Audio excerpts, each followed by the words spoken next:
Estaba frente a la estufa removiendo el arroz, como casi todas las noches desde que me mudé con Claudia. Los niños estaban en la sala. Mateo, tirado en el suelo con sus tareas, Sofía, tarareando bajito mientras peinaba el cabello de su muñeca, y el pequeño Emiliano acurrucado en el sofá medio dormido. Sus presencias, sus rutinas eran el único ritmo en el que aún confiaba. Desde el pasillo, la voz de Claudia se alzó cortante y rápida como el chasquido de un cinturón.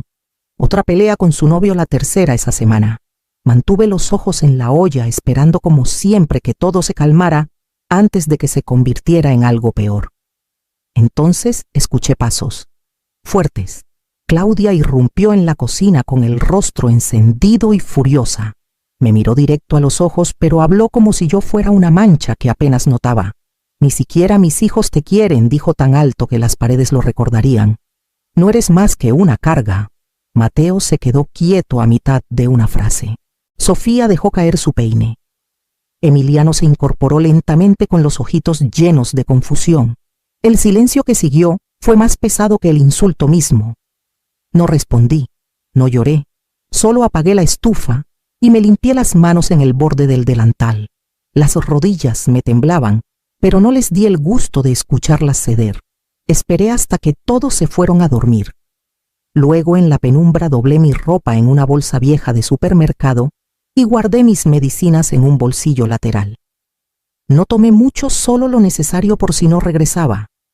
Me dolían las articulaciones al agacharme para atarme los zapatos, pero no era el cuerpo el que se rendía, era todo lo demás.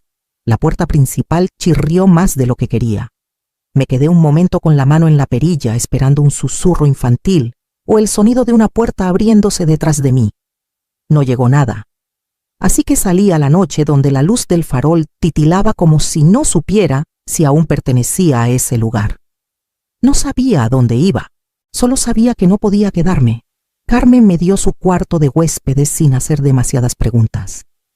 Eso hacen las amigas de siempre.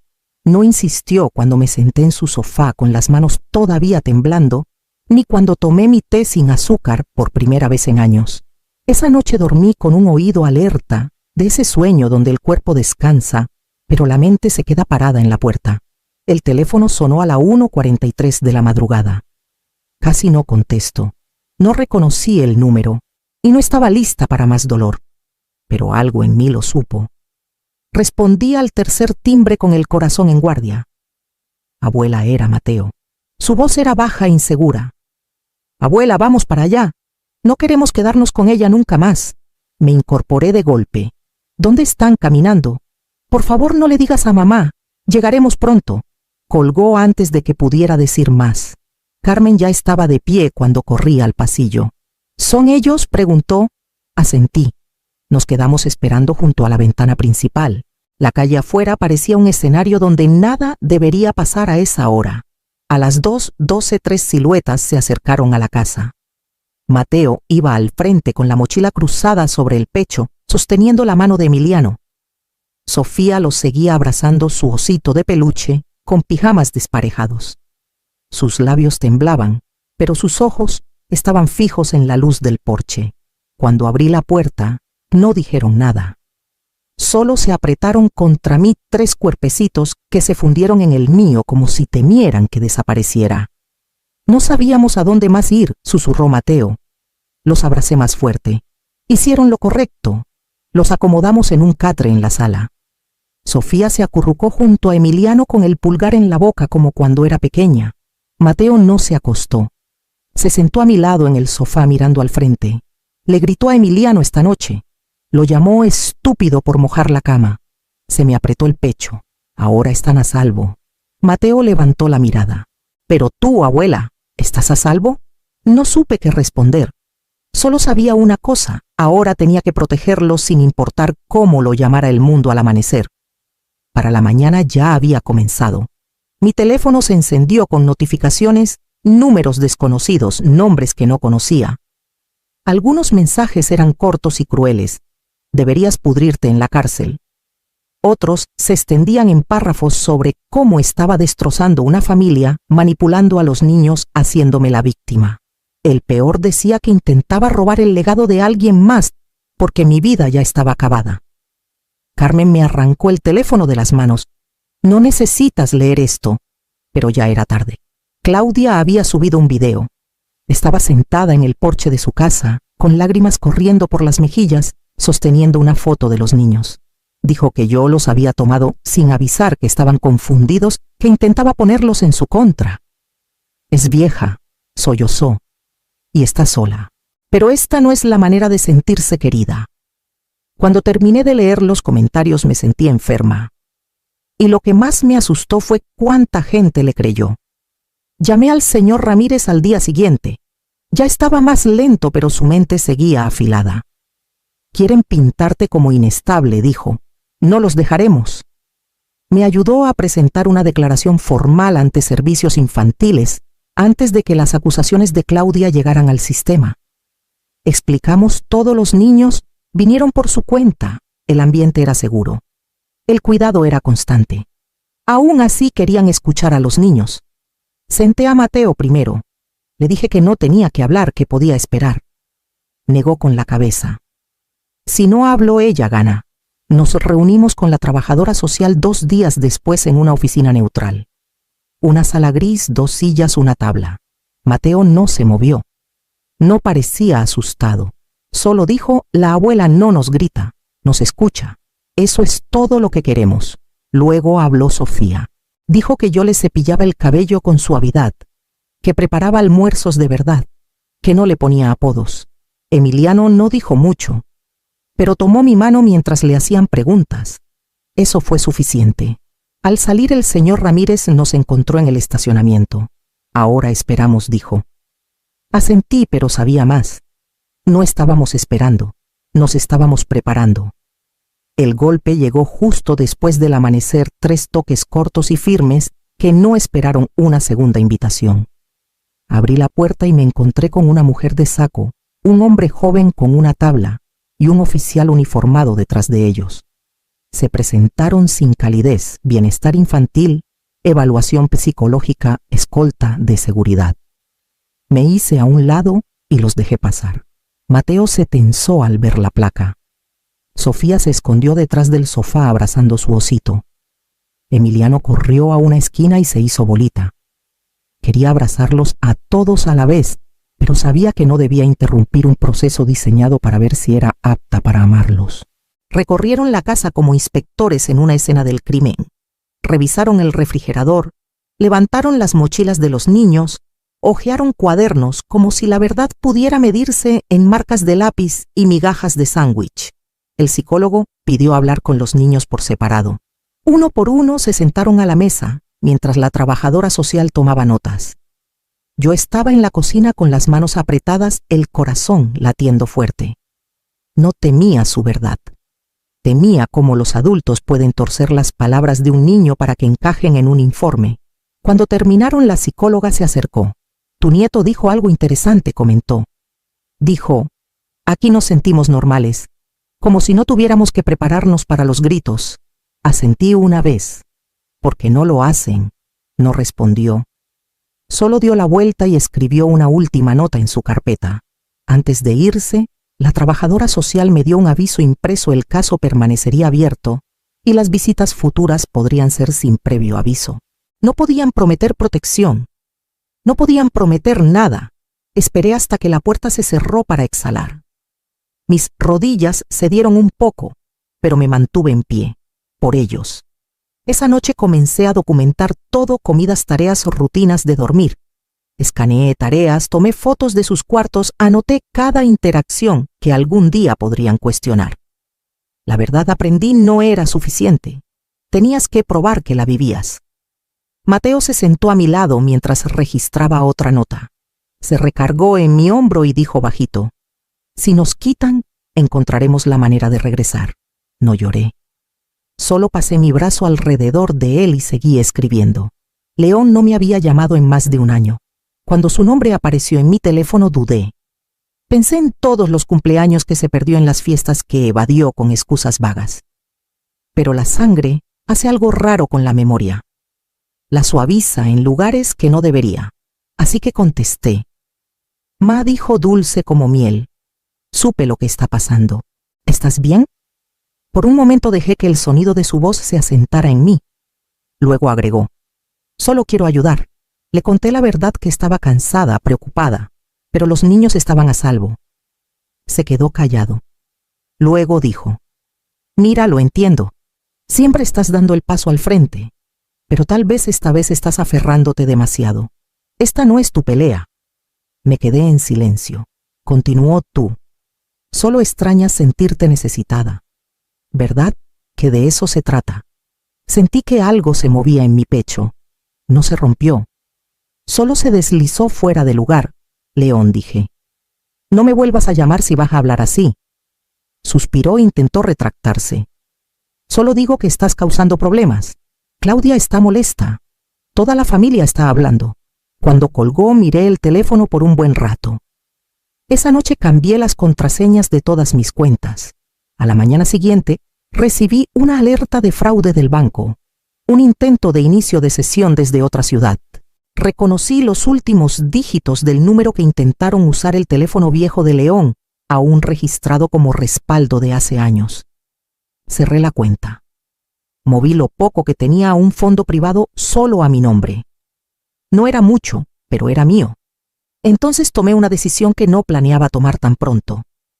En un cajón con llave en la casa de Carmen había una escritura. Hace años, mi antiguo jefe, un hombre sin hijos, me dejó una casita en el barrio histórico de San Telmo. No éramos familia, pero dijo que yo había mantenido su casa cálida cuando su corazón se había enfriado. Nunca se lo conté a mis hijos. Sabía que harían con algo así. Llamé al abogado y organicé la mudanza. Para el fin de semana estaba empacando platos de segunda mano y doblando ropa en cajas de leche.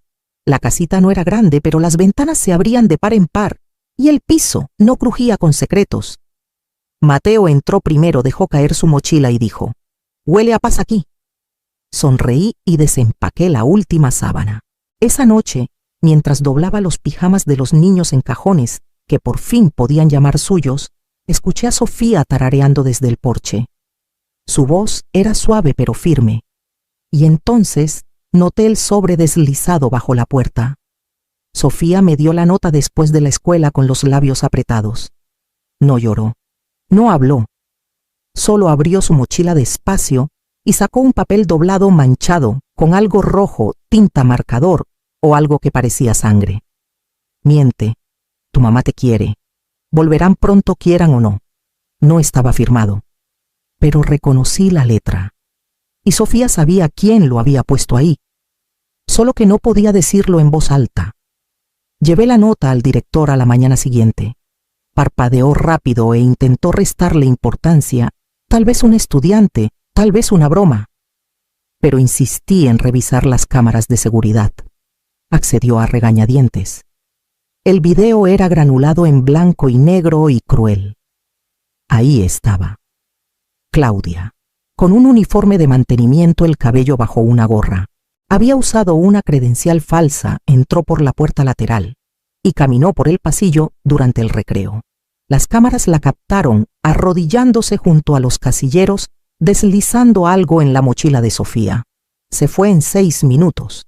Imprimí las imágenes. Presenté cargos esa misma tarde por allanamiento, entrada ilegal, acoso psicológico.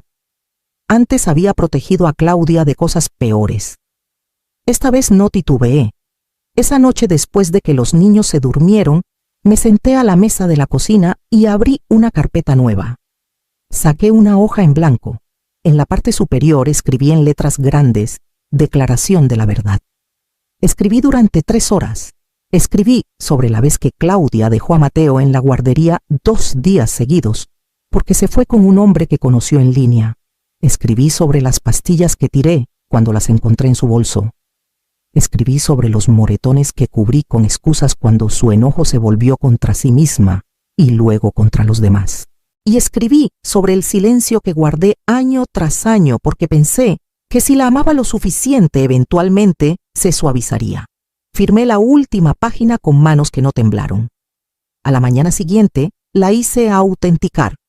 Dejé una copia con el señor Ramírez y otra en la caja fuerte de la casita. Esa tarde Sofía llegó a casa tarareando otra vez. Le pregunté cómo estuvo la escuela. Se encogió de hombros. Nadie dijo nada hoy, dijo, pero mi maestra me abrazó más tiempo. Mateo estaba en la mesa haciendo tarea. Sin levantar la vista dijo, están empezando a creernos. Asentí. Y esa noche supe que habíamos cruzado a algo nuevo, porque elegir la verdad significaba perder las últimas piezas de quien solía ser, y estaba lista para eso. Solo no esperaba lo que pasaría cuando el juez nos llamó antes de lo previsto. El juzgado olía a papel y madera vieja. Nos sentamos al frente yo, los niños, el señor Ramírez a mi izquierda. Mateo sostenía la mano de Sofía. Emiliano balanceaba los pies bajo el banco demasiado pequeño para tocar el suelo, pero demasiado grande para ser cargado. Claudia entró con perlas que no reconocí y un vestido negro que parecía luto. León la seguía impecable y pulido. No los había visto juntos en años, pero hoy parecían un conjunto. El juez pidió orden. El abogado de Claudia abrió con palabras como inestabilidad y manipulación emocional. León subió al estrado diciendo que yo había hecho que los niños le temieran a su propia madre, que había torcido sus recuerdos. No titubeó, no parpadeó. Cuando fue mi turno dije poco, solo lo suficiente, que los niños vinieron a mí, que los alimenté, que los escuché. Luego vinieron los que sabían la verdad. La maestra de Mateo habló primero, dijo que había pasado de retraído a estable. La psicóloga escolar siguió mencionando signos de recuperación, no de trauma. No muestran miedo con la señora Delgado, dijo. Muestran calma. Finalmente el juez pidió escuchar a los niños. Mateo se puso de pie. No tímido, no enojado, solo claro. No terminamos con nuestra abuela, la elegimos. Nos sentimos seguros aquí. Nunca sentimos eso con nuestra mamá. Sofía asintió. Emiliano recargó la cabeza en mi brazo. La sala se quedó en silencio. Ni siquiera Claudia fingió lágrimas esta vez. El juez hizo una pausa larga, luego leyó la orden sin mirar a ningún lado. Se otorga la custodia permanente a la señora Delma Delgado. Todos los derechos de visita de la señora Claudia Reyes quedan suspendidos hasta nuevo aviso, sujetos a una evaluación psicológica formal y cumplimiento de rehabilitación. Claudia se levantó lentamente con el rostro indescifrable. No lloró, no discutió.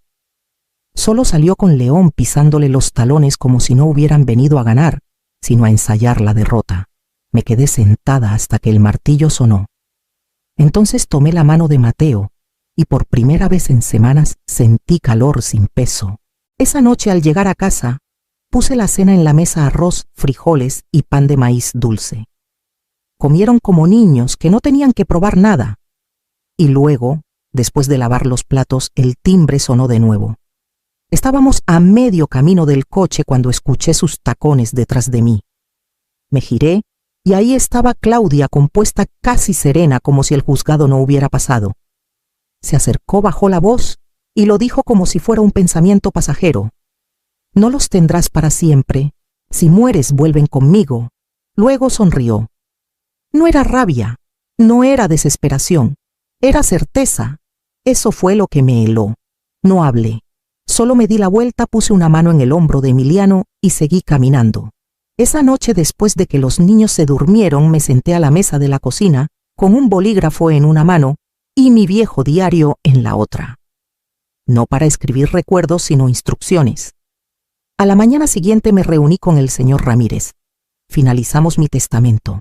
Los documentos de tutela nombraban a Carmen como la siguiente cuidadora, alguien que había estado a mi lado más tiempo que cualquier lazo de sangre. Hice autenticar los documentos, saqué copias y entregué una al juzgado y otra a Carmen. No hizo preguntas, solo me abrazó fuerte y susurró: los querré como si fueran míos si alguna vez llega a eso. Asentí, pero por dentro sabía que no estaba firmando miedo, estaba firmando paz. No dejaría a estos niños flotando en el mismo caos que una vez confundí con familia. Cuando regresé a la casa, los niños estaban afuera dibujando soles con tiza en la entrada. Sofía me saludó con la mano con las mejillas manchadas de polvo rosa. Mateo gritó: Te guardamos una esquina. Sonreí, me acerqué y me arrodillé junto a ellos. Me dolían las rodillas, pero me quedé ahí. Me permití sentir el calor de una tarde que no me pedía nada más que estar presente, porque ahora lo entendía. Esta lucha nunca fue solo sobre dónde dormían, era sobre si el ciclo seguiría repitiéndose, si el silencio seguiría tragándose la verdad solo porque venía de alguien mayor, más pobre o más callado, si el amor, cuando es constante, imperfecto y fuerte en su suavidad, puede ganar. Y a la mañana siguiente, cuando abrí el buzón, encontré la carta que no esperaba. Los días son más tranquilos ahora. No vacíos, solo más suaves. Los niños siguen despertando temprano, dejando calcetines bajo el sofá, pidiendo más comida en la cena. Pero la tensión que antes envolvía cada sonido de la casa se ha desvanecido. Ahora lo único que zumba es el ventilador en la ventana y el rasguño de la tiza en el concreto. Mateo dibuja montañas. Sofía esboza flores con 5 pétalos de más. Emiliano hace muñequitos de palitos con brazos demasiado largos y corazones demasiado grandes. Me siento en el porche con mi café viéndolos llenar la entrada de colores. El buzón cruje cuando lo abro. Dentro hay un sobre delgado, uno que casi confundo con otro aviso o cita, pero no lo es. La carta es de la escuela. Dice que me han elegido como cuidadora del año. Es corta, escrita en una fuente simple, pero tiene peso. El tipo que se queda en el pecho. La leo 2 veces, luego la doblo y la deslizo bajo el frasco de azúcar. Esa noche, después de lavar los platos y cuando la respiración de Emiliano se estabiliza desde la habitación trasera, Mateo viene y se sienta a mi lado en el porche. Está más alto ahora. O tal vez solo más firme. No eras nuestro plan B, dice. Eras la que debimos tener desde siempre. Estiro la mano y aprieto la suya. Sin discursos, sin lágrimas. Solo un momento lleno de algo demasiado grande para palabras y demasiado callado para aplausos. Miro los dibujos de tiza bajo la luz del porche, la 4ª silla vacía, esperándonos al lado. Y sé que lo que hemos construido aquí nunca se trató de ganar. Se trató de quedarnos.